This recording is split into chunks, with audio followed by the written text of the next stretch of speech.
शिव पुराण की शेष भाग।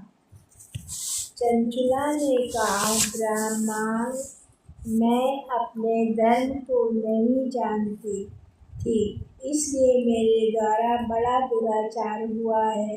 स्वामित्व मेरे ऊपर अनुपम कृपा करके आप मेरा उद्धार कीजिए। आज आपके वैराग रस से ओतप्रोत इस प्रवचन को सुनकर मुझे बड़ा भय लग रहा है। मैं कांप उठी हूँ और मुझे इस संसार से वैराग हो गया है। मुझे मूढ़ विचित वाली पापनी को धिक्कार है।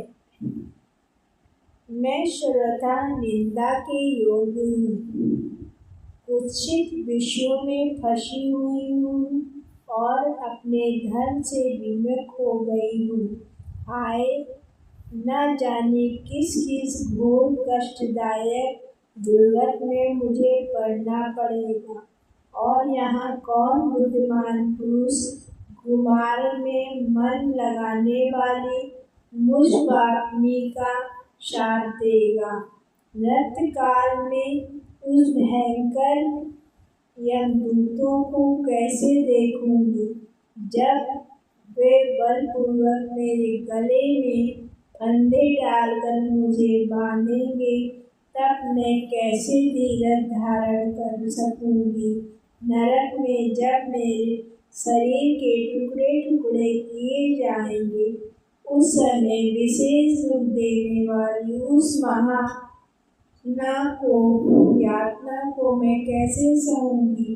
हाय, मैं मारी गई, मैं जल गई, मेरे हृदय विदीर्ण हो गया और मैं सब प्रकार से नष्ट हो गई, क्योंकि मैं हर तरह पाप में ही डूबी रही हूँ।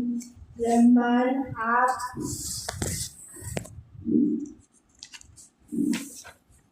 ही मेरे गुरु, आप ही मेरे माता, आप ही मेरे पिता हैं। आप ही के शरण में आई हूँ।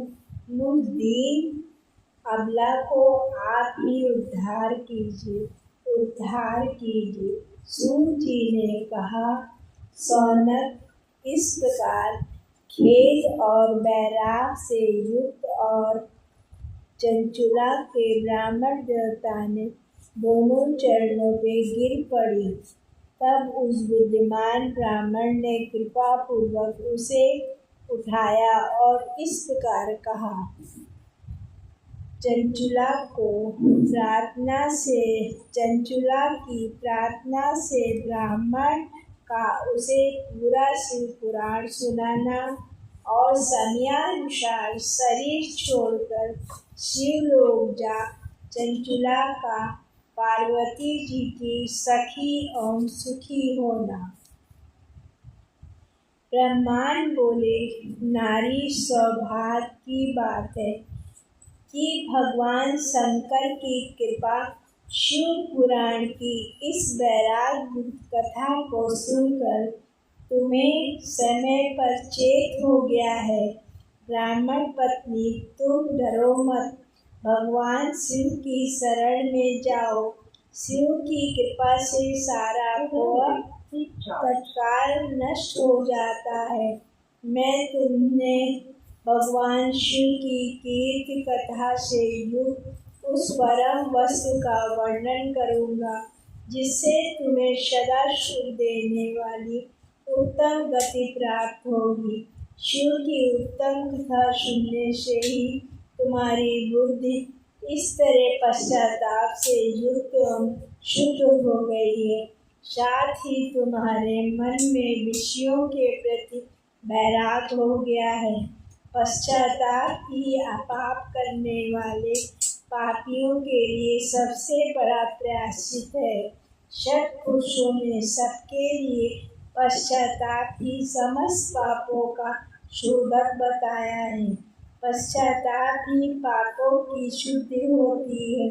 जो पश्चाताप करता है वही वास्तव में पापों को प्रायश्चित करता है, क्योंकि सत्पुरुषों ने समस्त पापों को शुद्ध के लिए जैसे प्रायश्चित का उद्देश्य किया है, वह सब पश्चाताप से ही संपन्न हो जाता है।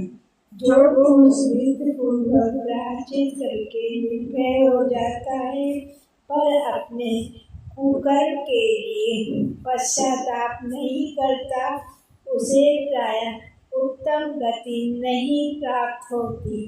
परंतु जिसे अपने कृत्य पर हार्दिक पश्चाताप होता है, वह अवश्य उत्तम गति भागी होता है, इसमें संशय नहीं।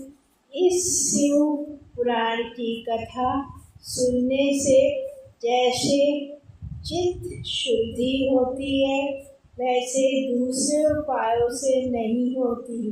जैसे दर्पण साफ करने पर निर्मल हो जाता है, उसी प्रकार इस सुपुराण की कथा से चित्त अत्यंत शुद्ध हो जाता है, इसमें संशय नहीं। मनुष्यों को शुद्ध चित्त में जब गंगा पार्वती सहित भगवान शिव विराजमान रहते हैं, इसमें वे विशुद्ध आत्मा पुरुष श्री श्याम सदाशिव के पद को प्राप्त होता है।